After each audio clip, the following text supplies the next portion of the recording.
I really want to talk about the difference between like managers and leaders, and your take on that, because in my opinion, there's a big difference there. And we have that problem, especially in the first responder world, and people will be given a title, Uh-huh. and they expect to be a leader from that point forward, and you kind Uh-huh. of have to earn that leadership title.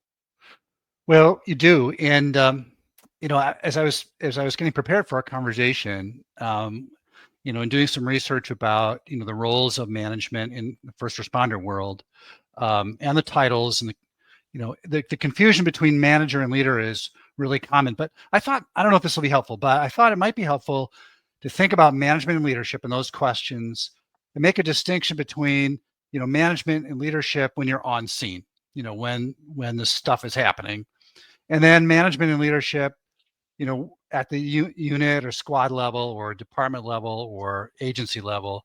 Those the principles are the same, but of course the pace and style are different. So it might be helpful as we go forward just to think about, on scene versus behind the scenes, if you will. So Okay.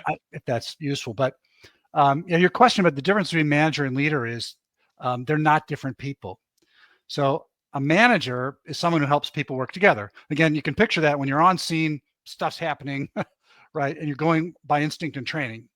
Um, and you're helping people work together. You're coordinating like in the moment. Um, and that's also true though, when you're behind the scenes, when time is not critical, you're still helping people work together, different kinds of people.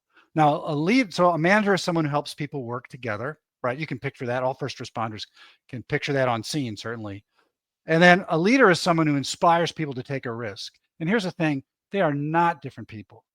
Now, you can say a manager is someone who also has, among other skills and knowledge, leadership ability, right? They can set a challenge, they can inspire people, they can make success possible, um, but they're not different people.